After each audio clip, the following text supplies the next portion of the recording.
사도행전 20장 7절에서 12절 말씀입니다.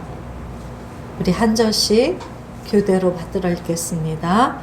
그 주간의 첫날에 우리가 떡을 떼려 하여 모였더니 바울이 이튿날 떠나고자 하여 그들에게 강론할세 말을 밤중까지 계속하매 우리가 모인 윗다락에 등불을 많이 켰는데 유두고라 하는 청년이 창에 걸터 앉아 있다가 깊이 졸더니 바울이 강론하기를 더 오래 하매 졸음을 이기지 못하여 3층에서 떨어지거늘 일으켜 보니 죽었는지라.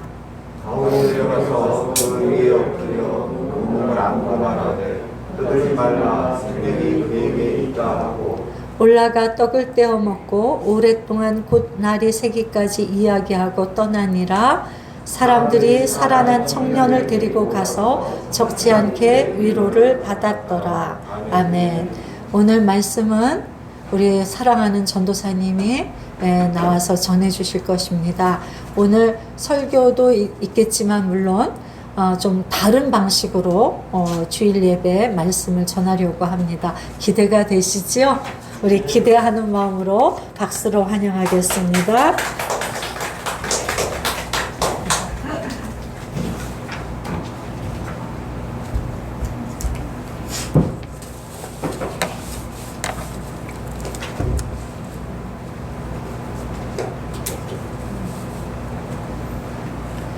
사랑하고 축복합니다.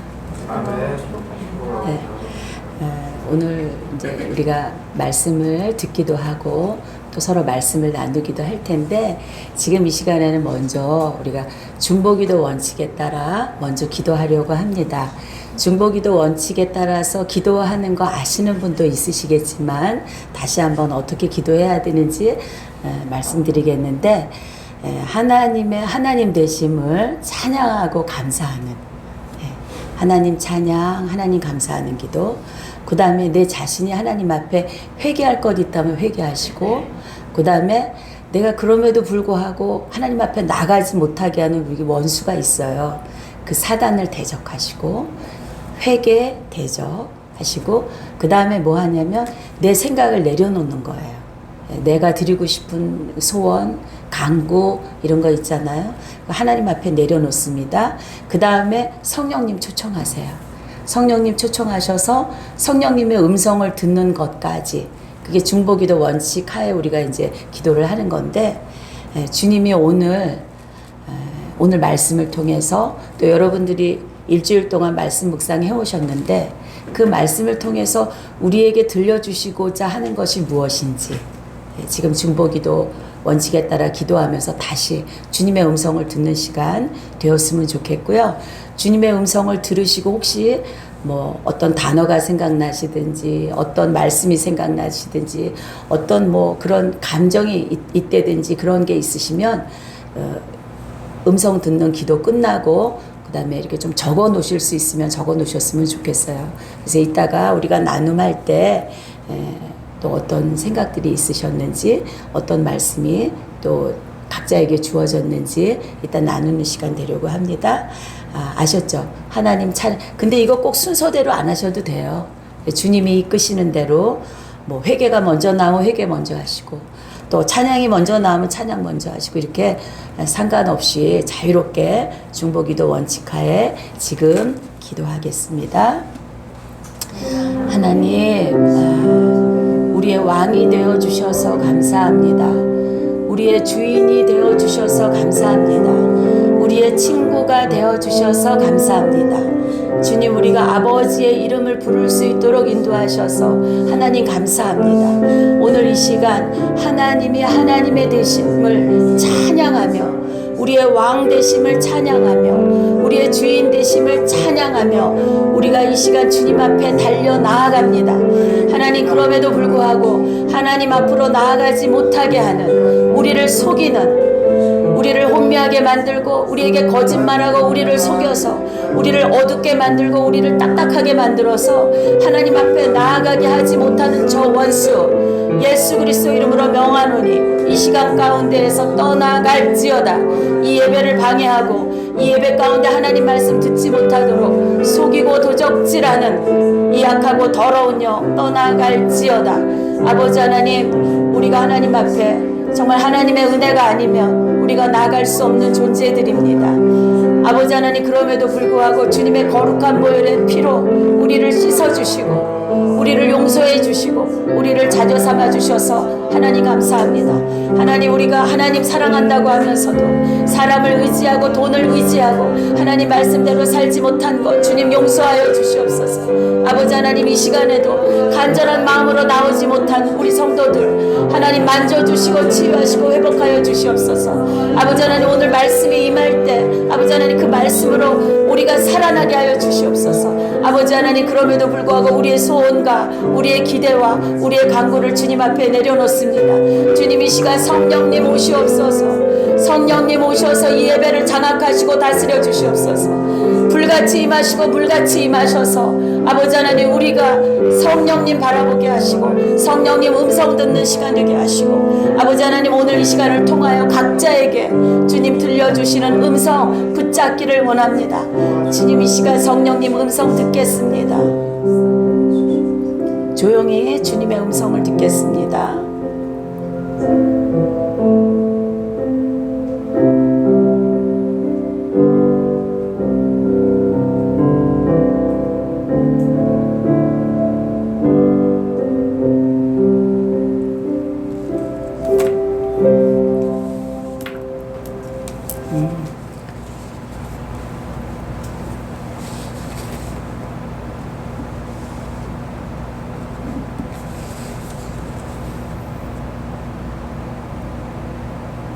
이제 눈 뜨셔서 계속 눈 감고 계시면 안 돼요.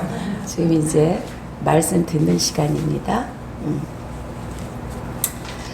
먼저 오늘 말씀 나누기 전에 이게 이제 사도행전 말씀이기 때문에 여러분에게 사도행전을 좀 소개하려고 해요. 사도행전의 저자는 의사 누가입니다.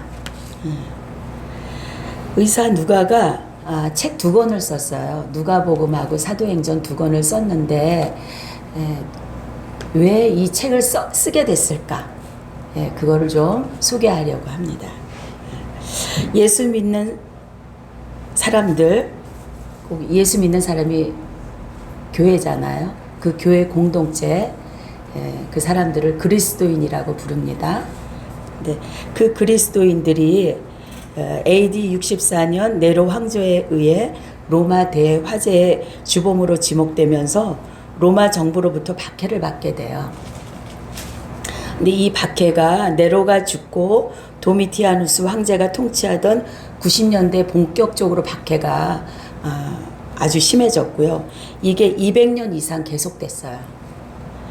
그러면서 성도들을 박해하고 의심의 눈초리로 보기 시작하자 기독교가 시민사회의 위협적인 사교가 아니라 오히려 건강한 공동체임을 보여줄 필요가 있어서 바울의 동역자인 누가가 2권의 책을 기록했는데 그 책을 기록하면서 각 지역의 교회들에 보냈는데 한 권이 누가복음이고 이제 다른 한 권이 사도행전이에요. 누가는 의사로서 헬라어와 또 그 문화를 잘 알고 있었고 바울의 2차, 3차 전도 여행에 함께 했으며 바울이 로마로 압송되는 그 길에도 동행했습니다.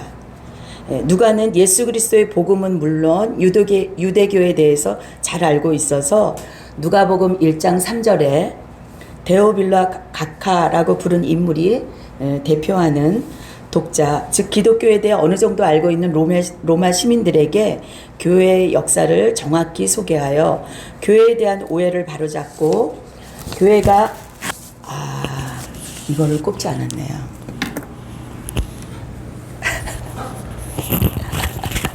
죄송합니다. 그래도 처음부터는 할 수 없으니까 그냥 여기서부터 들으시라고 하고 그 바울이 로마로 압송되어 가는 길에도 동행했어요. 그래서 또 중간에 잘못 갔네요. 그래서 기독교에 대해 어느 정도 알고 있는 그 로마 시민들에게 교회의 역사를 정확히 소개해서 이 두 권의 책을 소개합니다. 여러분들이 잘 알고 있는 복음서, 마태, 마가, 누가, 요한, 그 복음서에 주로 많이 등장하시는 분은 예수님이시잖아요. 이 예수님이 뭘 가르치셨는지, 어떻게 사셨는지 그거를 소개하고 있어요. 그런데 사도행전은 예수님이 돌아가시면서 또 다른 보혜사를 보내주시겠다고 했거든요. 그 또 다른 보혜사, 그 성령께서 가르치시고 행하신 것에 대한 말씀이 사도행전입니다.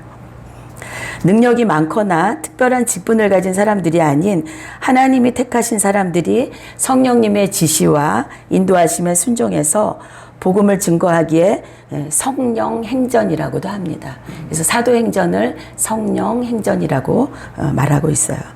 이 사도행전은 성령을 가리키는 말이 59회나 나오고 신약의 4분의 1에 해당되는 만큼 이 성령님에 대해서 많이 말씀하고 있습니다.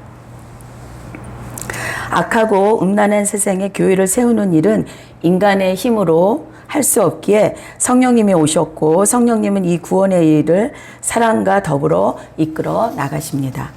세상의 유일한 구원자이신 이 예수 그리스도를 증언하는 일을 성령께서 성도들과 함께 성도들을 통해 이 땅에서 행하신다는 것입니다.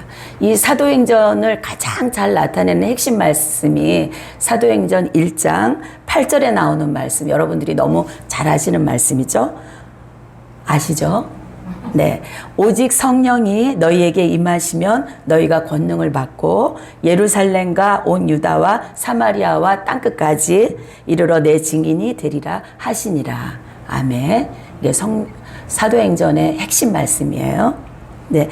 마가의 다락방에 모인 120명의 성도들에게 성령님이 임하심으로 교회가 시작되는데 7장에 보면 스데반의 죽음이 있어요. 이걸로 인해서 이제 사람들이 흩어지게 되거든요.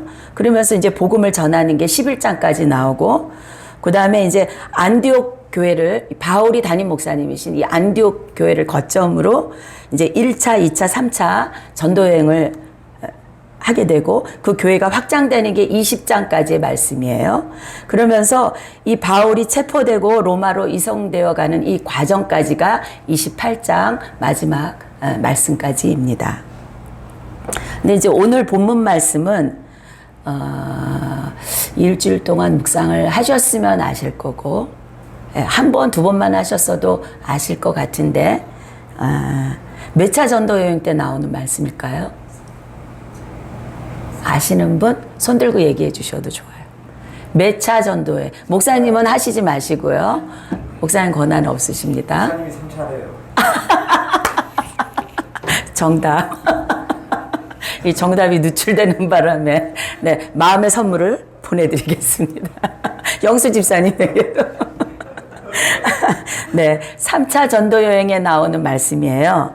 근데 이제 우리가 3차 전도여행이 1차, 2차는 빼고 해도 3차 전도여행이 어떻게 전도가 됐는지 우리가 한번 봤으면 좋겠는데, 이제 이 안디옥을 거점으로 바울이 3차 전도여행을 떠나는데, 이 아시아 쪽에 있는 부르기아, 갈라디아 이 지방을 거쳐서 그 아시아에 있는 에베소를 또 지나서 그 다음에 마게도냐로 갑니다.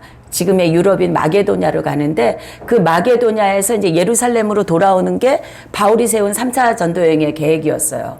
그런데 마게도냐에 있을 때 어떤 일이 일어났냐면 바울을 죽이려고 하는 공모를 알게 된 거예요. 그래서 이제 이 길을 바꿉니다. 어디로 바꾸냐면 아시아를 거쳐서 예루살렘으로 가기로 이제 바꾸거든요.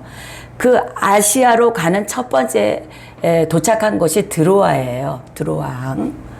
오늘 본문 말씀에 나오는 드로아입니다. 근데 이 드로아가 굉장히 중요한 곳인 거는 알고 계시죠? 모르시겠다고 얘기하시는 것 같아요.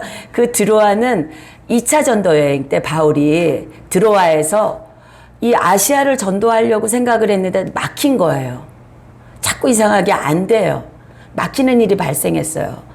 그래서 이제 하나님 앞에 기도할 때 어떤 일이 일어났냐면, 한 번도 생각해 보지 못한 이쪽 마게도냐로 가라는 환상을 받아요.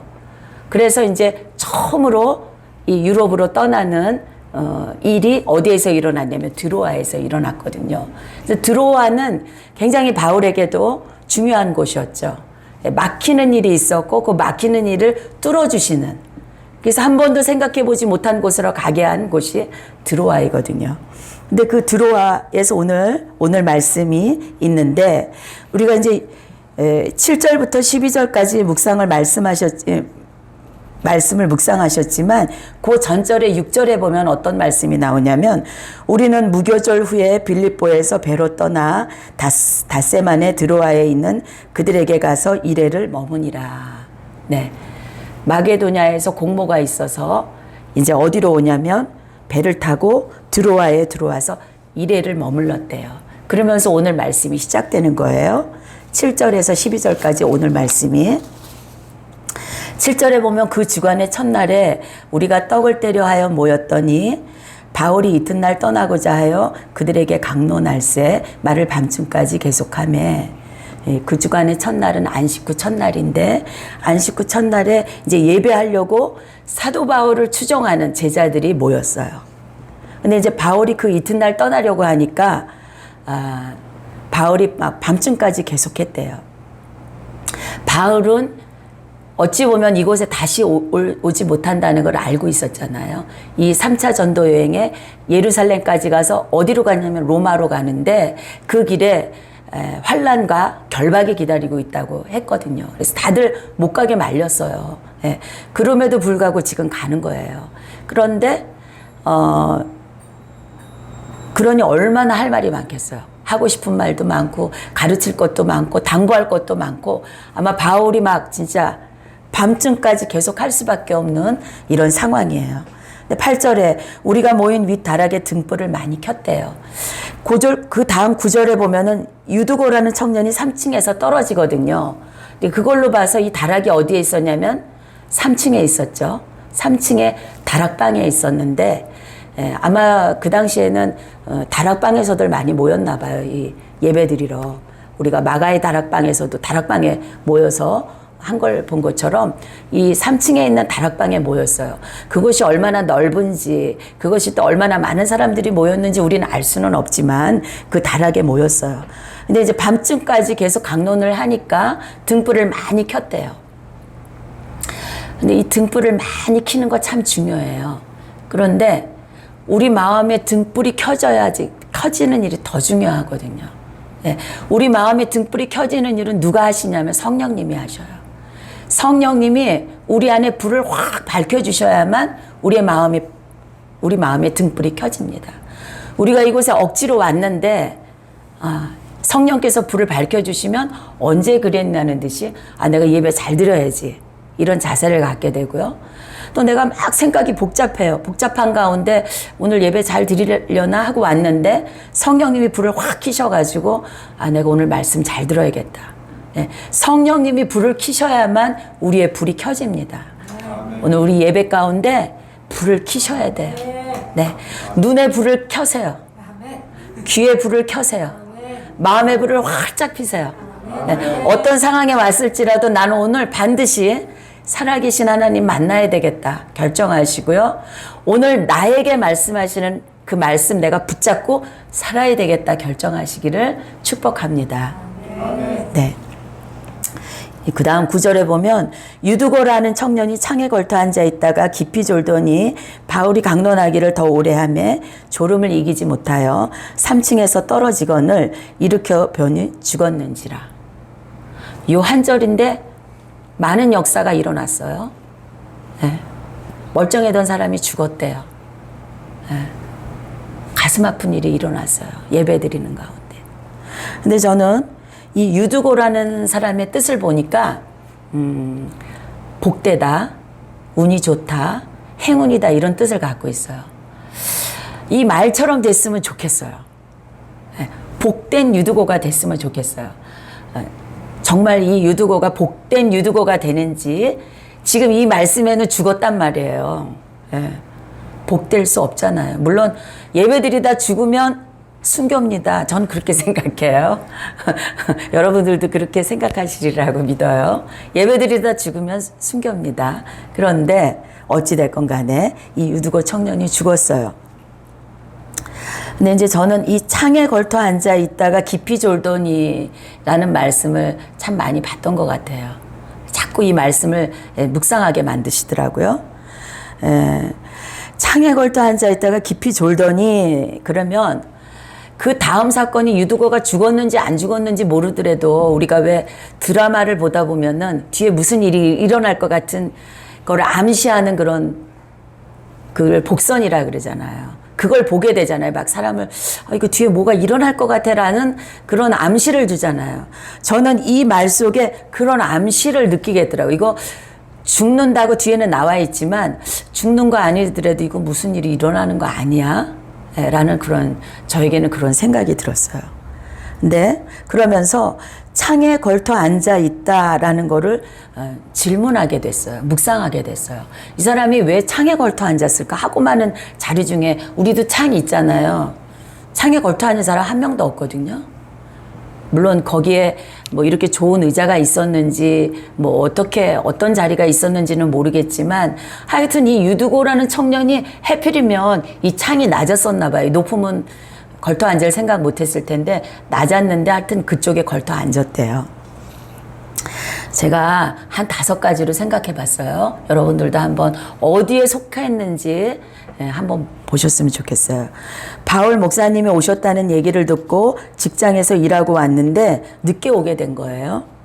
그래서 자리가 없어서 이렇게 둘러보다가 창을 보게 됐어요. 그래서 창에 걸터 앉아서 자리가 여기밖에 없으니까 내가 여기라도 앉아서 오늘 주님이 무엇을 말씀하시는지 꼭 들어야 되겠다.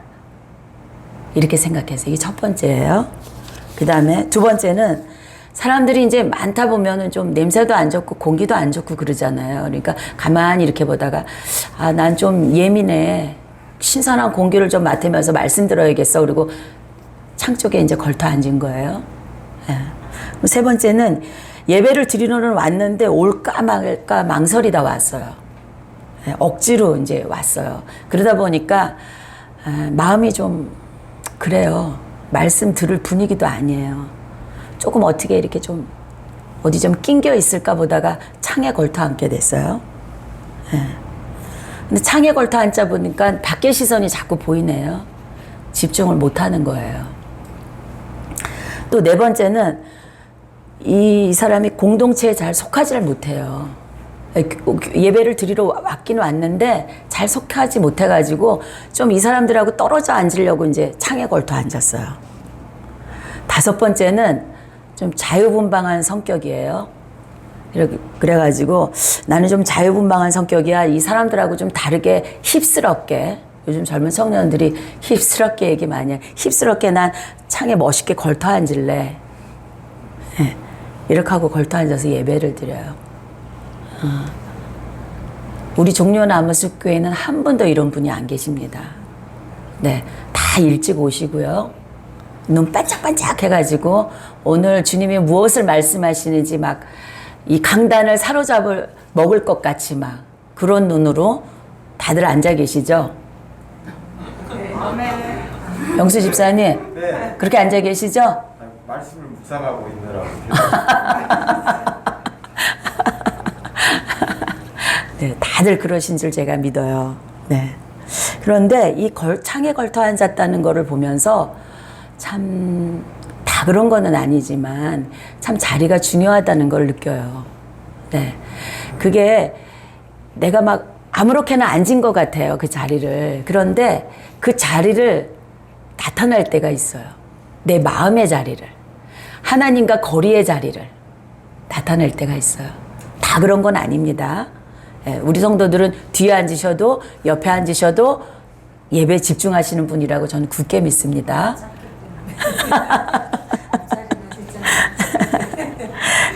그래서 조금 지루하실 수 있지만 잘 들으시겠다는 마음으로 예배 드렸으면 좋겠고요. 여기 깊이 졸더니 그래서 밤중이라 등불을 많이 켰어요. 근데 이제 바울이 오래 강론하다 보니까 졸음을 이기지 못했대요. 그러니까 우리가 너무 피곤하면 지금 우리 김영수 집사님 어제 늦은 시간에 진해에서 올라왔거든요. 얼마나 피곤하시겠어요. 예. 예. 그런데 이렇게 졸지 않고 묵상하고 계시잖아요, 지금. 네. 근데 이제 이 바울 목사님이 좀 중간중간에 찬양도 부르고 막 재미있는 멘트도 좀 날리고 해가지고 유두고를 좀 안 졸게 했으면 얼마나 좋았을까라는 생각도 하지만 이게 우리가 존다는 게 피곤하다고 조는 거는 아닌 것 같아요. 그러니까 우리가 졸리다가도 이 예배에 와서 하나님의 이 생명의 말씀을 들을 때 우리가 막 이렇게 졸린 것도 다 사라지고 막 내가 살아나는 거를 많이 느끼시잖아요. 우리가 멀쩡하지 않았다가도 기도하고 나면 막 살아나고 또 찬양 부르고 나면 막 살아나고 말씀 들으면 내가 오늘 억지로 와가지고 정말 빨리 예배드리고 가야지 이랬다가도 그냥 말씀이 임하시면 우리가 막 살아나면서 내가 말씀대로 살아야지 막 이런 막 결정이 일어나잖아요. 예. 그게 다른 데에서 강연하는 거하고 다른 거예요. 하나님의 말씀을 듣는 시간에. 그래서 여기서 깊이 졸았다는 거는 우리가 한번 생각해 봐야 됩니다. 예. 그리고 우리가 졸 때 우리 교회는 아니에요. 제가 전에 있었던 교회, 그 교회에서 이제 제가 말씀을 들을 때 잘 듣고 있었는데 갑자기 졸릴 때가 있어요. 그래서 내가 끔뻑 졸고는 이거 무슨 일이야 그러고 주위를 둘러보면 어떤 사람이 졸고 있어요. 그리고 그 사람만 조는 게 아니라 그 주위에 있는 사람들도 졸고 있어요. 그 영향이 저한테까지 온 거예요. 이게 조는 게 아니에요. 공격이거든요. 하나님 말씀 듣지 못하도록. 예. 그러니까 이 조는 거를 참 주의하셔야 되고, 내가 졸 때, 옆에 있는 분이 졸지 마세요. 이렇게 흔들 때, 저 사람이 내가 왜 잠깐 졸았는데 왜 그러는 거야? 이렇게 생각하지 마시고, 감사합니다. 깨워주셔서. 이렇게 하면서, 내가 조는 게 나 혼자만으로 끝나는 게 아니라 이게 전염이 돼서 이게 졸게 만들거든요. 그거를 생각하셔야 돼요. 나 때문에 주위가 졸 수 있다. 말씀을 못 들을 수 있다. 이렇게 생각하시고 옆에 졸고 계시면 좀 깨워주셨으면 좋겠고요. 깨울 때 감사합니다. 이렇게 하셨으면 좋겠어요. 그런데 그리고 또 제가 이제 새벽에 밤에 많이 잤는데도 새벽 기도에 나오면 제가 졸 때가 참 많았어요. 그냥 막 졸리는 거야, 막. 목사님 앞에서 말씀하시는데 아무리 안 졸라고 막 여기를 꼬집고 막 눈을 떴다 감았다 정신을 차리려고 해도 또 이렇게 듣다 보면 또 졸리고. 네. 이게 공격이죠. 말씀 못 듣게 하려는 공격이거든요.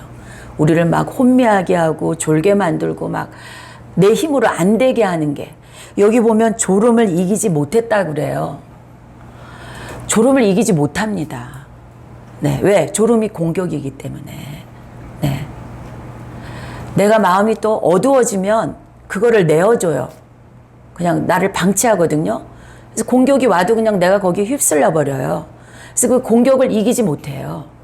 우리는 그 졸음이 올 때 이길 수 있다고 생각하지만 공격이 올 때 우린 다 연약하기 때문에 이기지 못해요. 우리가 어둠 가운데 있으면 이기지 못해요.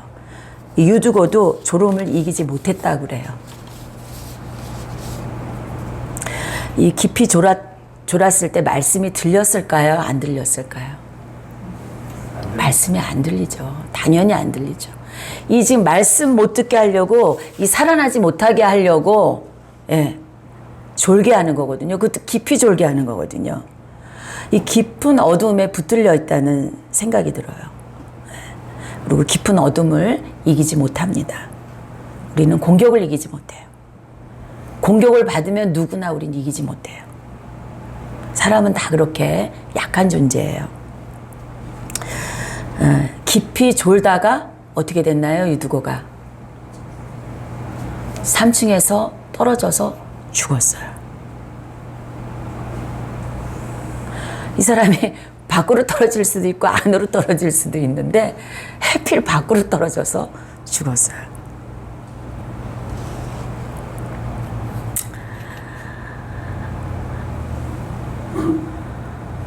우리가 이 사람은 실제로 죽었어요. 실제로 떨어져서 죽었습니다. 3층에서. 근데 우리는 멀쩡히 여기 앉아 있는데 죽는 사람도 있고 안 죽는 사람도 있어요. 우리는 말씀을 듣지 못하면 죽는다는 사실을 생각하지 못할 때가 많아요. 이 예배 가운데 성령님이 나를 장악하셔서 내가 이 하나님이 주시는 이 말씀을 듣지 못하면 내가 죽는다는 사실을 잊어버릴 때가 많아요. 오늘 말씀 듣지 못했다고 나 죽지 않았다고 생각할 때가 많아요. 그런데 오늘 이 시간 이 예배 가운데 우리가 말씀을 듣지 못하면 유두거처럼 죽어요. 우린 죽은 거예요. 근데 죽은 거를 알지 못해요. 그냥 오늘 말씀 못 들었네. 우리가 이걸로 끝나요. 네. 왜 그러냐면 이 말씀이 나를 살리시는 말씀이거든요. 근데 내가 오늘 말씀을 듣지 못했어요. 그럼 나는 어떻게 된 거예요? 난 죽은 거예요. 네. 멀쩡히 나는 살아있는 것 같아도 난 죽은 거예요. 죽은 사람이 그냥 걸어다니면서 난 믿음 있다고 생각하고 나는 그냥 오늘 말씀 들었다고 생각하고 나는 그냥 그리스도인이라고 생각하면서 사는 거예요. 우리가 이 죽는 거에 대해서 좀 잘 좀 생각해 봐야 되겠어요. 이 말씀 듣는 게 얼마나 중요한 시간이고 이 말씀이 오늘 나를 살리시지 않으면 난 죽었다. 내가 오늘 이 예배 가운데 왜 왔어요? 이 시간을 드리고 이 일요일 아침에 이 달콤한 시간에 자야 되는 이 시간에 딴 거 해야 하는 이 시간에 우리가 왔어요. 뭐 때문에 왔어요? 하나님 만나려고 왔거든요. 아멘. 하나님이 살아서 우리를 살리신다고 내가 믿기 때문에 이곳에 온 거예요. 네. 그러면 그 하나님이 하시는 그 말씀을 들어야 돼요. 오늘 나한테 무엇을 말씀하시는지 내가 막 간절히 그거를 소망하고 그 말씀을 받아야 돼요. 내가 오늘 그 말씀 받지 못하면 난 죽었다라고 생각을 해야 되거든요. 유두거처럼 이렇게 죽었다라는 걸 알아야 되는데 내가 죽은 시체라는 걸 알아야 되는데 그냥 오늘 말씀을 듣지 못했네. 우리 이렇게 하고 가는 거예요. 네. 유두거는 실제로 죽었지만 졸다가 죽었지만 네. 우리는 그냥 멀쩡히 살아있으니까 우린 죽지 않았다고 착각하는데 그게 이제 속이는 거거든요. 네. 우리는 생명의 말씀 듣지 못하면 우린 죽었습니다. 네. 우리가 한 주간 말씀을 듣지 않고 살아나지 못하고 하나님 믿지 못하고 우리가 어떻게 또 한 주간을 살겠어요. 이 무시무시한 전쟁터 가운데 매일매일 우리를 잡아먹겠다고 이 달려드는 이 사단의 이 거짓말에 우리가 어떻게 이기면서 살 수 있겠어요? 오늘 이 시간에 이 죽는다는 거에 대해서 한번 생각해 보셨으면 좋겠어요. 그리고 이제 예배드리다가 이제 유두거가 떨어져 죽으니까 사단이 얼마나 기뻐하겠어요.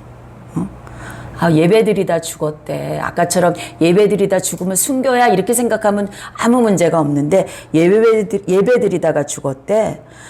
하나님이 왜 살려주시지 않고 죽이셨을까? 유두거를 떨어뜨리지 않게 하셨을 수도 있는데 왜 죽이셨을까? 누가 잘못해서 죽은 거예요? 유두거가 졸다 죽었는데 하나님이 안 해주셨다고 이제 원망이 생겨요. 네.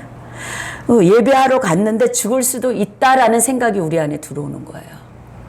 그리고 예배하고 났는데 삶은 풀리지 않고 더 힘들어. 이런 생각들이 우리 안에 들어와요. 그래서 예배는 소용없나 봐. 예배 드려도 우리 소용없나 봐. 예배 드려도 살아나지 못하나 봐. 이런 생각이 우리 안에 들어와요. 또 예배 드리던 사람들은 얼마나 또 마음의 상처를 입었을까요? 그 유두거 옆에 주위에 있던 사람들 내가 그 졸 때 흔들어 깨웠어야 되는데 내가 흔들지 못해가지고는 이 사람이 떨어져 죽었네. 얼마나 마음이 흔들겠어요. 그런 사람도 있지만 또 어때요? 야, 창가에 걸터 앉아있던지 나 그때부터 알아봤다 내가. 아니다 달라 졸아. 그것도 심하게 졸아. 그러니까 떨어져 죽었어 또. 이 도대체 교회 보탬이 안 돼, 보탬이. 막 그 사람을 자책하고 그 사람을 막 정죄하고 막 이 일이 어디로부터 일어났는지 우리가 혼란스럽고 이 막 이간질 시키고 정죄하고 자책하고 막 슬픔과 분노와 이 사단이 막 이 유두고 죽은 걸로 인해서 우리를 막 휘몰아쳐 가려고 하는 그런 속임이 있고 그런 공격이 있어요. 그런데 10절에 바울이 내려가서 그 위에 엎드려 그 몸을 안고 말하되 떠들지 말라 생명이 그에 있다 하고. 물론 사람이 떨어져 죽었으니까 제일 먼저 달려가야죠. 바울 목사님이 그냥 3층에서 뛰어내려가요. 내려가서 그 청년 살았는지 죽었는지 청년에게 엎드려서 그 몸을 안고, 네. 그 몸을 안고 엎드렸을 때 바울이 아마 바울의 그런 생각, 또 여러 사람들의 생각, 그런 어떤 판단들, 이런 것들을 다 내려놓고 그 위에 엎드려서 그 몸을 안고 바울이 뭐 했을까요? 네. 주님을 바라보죠. 네. 주님 도와주세요. 네. 주님 살려주세요. 그 짧은 순간에 주님 앞에 기도하면서 주님을 바라봅니다. 이제 그럴 때 주님이 바울에게 말씀하시는 걸 바울이 듣게 돼요. 네. 살아있다. 죽지 않았다. 살아있다. 네. 너희들 떠들지 말라. 너희들 그 하나님 앞에서 너희들 생각, 너희들 판단 다 내려놓고 떠들지 말라. 네. 그러면서 이 아들이 살았다. 바울이 이렇게 선포해요. 그래서 11절, 12절에 보면 올라가 떡을 떼어 먹고 오랫동안 곧 날이 새기까지 이야기하고 떠나니라. 사람들이 살아난 청년을 데리고 가서 적지 않게 위로를 받았더라. 이 청년이 금방 살아났는지 아니면 좀 시간이 흐른 뒤에 살아났는지는 우리는 알 수 없어요. 말씀에 나와 있지 않으니까. 근데 하여튼 바울과 이 모든 사람들이 이게 올라가가지고 이 하나님이 하신 일들을 보면서 얼마나 얘기들이 많았을까요? 얼마나 자기들을 또 회개하고 또 얼마나 그럼에도 불구하고 하나님이 하셨는가를, 이 청년을 살리셨는가를 얼마나 얘기들이 많았을까. 하나님 이런 분이야. 하나님 이런 분이야. 우리를 살리시는 분이야. 우리를 구하시는 분이야. 얼마나 이 사람들이 정말 잠도 자지 못하고 이 유두거 청년 살아난 것 때문에 얼마나 많은 얘기들을 했겠어요. 근데 유두거는 무슨 일을 했나요?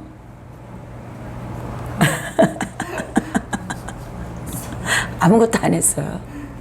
그냥 졸다가 죽었는데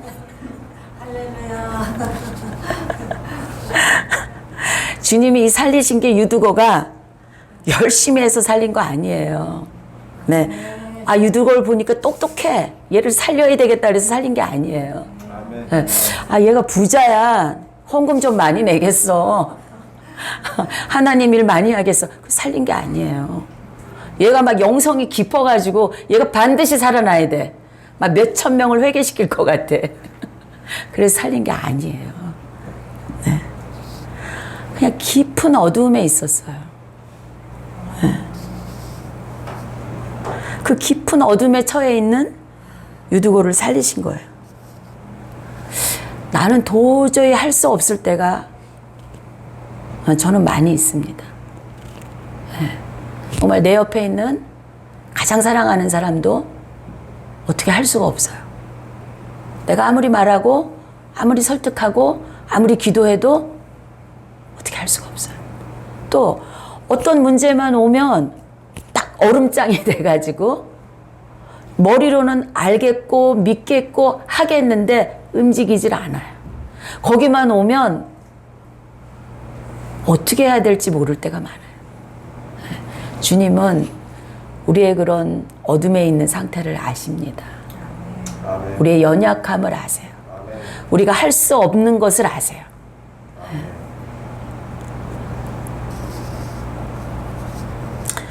창가에 앉아 졸 수밖에 없는, 또 창가에 앉아 졸면 죽을 수도 있다는 생각을 못하는 유두고가 내가 여기서 졸다가 떨어져 죽겠다고 생각했으면 거기 갔을까요? 안 갔을까요? 안 갔겠죠. 근데 그 생각마저도 못하는 거예요. 내가 여기, 근데 저는 그런 일을 할 때가 너무 많거든요. 바보짓 할 때가 너무 많고, 엉뚱한 일을 할 때가 많아가지고, 하고 나면, 아이고도야, 이럴 때가 정말 많거든요. 아주 사소한 사건에서도. 유두고가 내가 여기서 오늘 깊이 졸다가 나 떨어져 죽겠다 했으면 거기 절대 안 갔겠죠. 예. 그 생각조차도 할 수 없는, 예. 그런 유두고를 하나님이 살리셨어요. 그 살리신 그 유두고 청년을 보면서 그 옆에 있던 사람들이 위로를 받았대요. 얼마나 위로를 받았을까요? 우리가 이 안에서 정말을 살려주시고자 하는 사람이 있는데 하나님 살리셨어요. 우리가 얼마나 위로를 받겠어요. 막 덩실덩실 춤추지 않겠어요? 하나님 하셨다고 막 소리치지 않겠어요? 정말 이 위로는 주님이 주시는 위로가 진짜 위로고 참된 위로인 것 같습니다. 우리가 잠깐 또 사람에게 또 어떤 일로 위로를 많이 받지만 하나님이 주시는 위로, 우리를 살리시겠다는 주님의 결정, 그래서 우리를 살리시는 그 일들을 매 순간 보는 일들, 이게 우리의 위로고 우리의 기쁨이고 우리의 은혜인 것 같습니다. 네. 이 사도행전은 성령님의 인도하심으로 내가 교회가 됐어요. 내가 교회로 세워졌어요. 그 교회엔 사람들이 저마다 하나님이 보내신 자기 구역이 있습니다. 제가 새벽기도 때 목사님이 자기 구역이 있다고 말씀하시는데 굉장히 감동을 받았어요. 네. 하나님이 여러분들에게 주신 구역이 있어요. 네, 그 구역에 여러분만 보내신 거예요. 여러분만이 그 구역을 지키시는 분이에요. 어느 누가 그거를 해줄 수가 없어요. 여러분이 그 구역의 파수꾼이에요. 네, 어느 드라마에, 드라마인지 어딘지 모르지만 이 구역에 미친 사람은 나야 이렇게 얘기하는 게 있잖아요.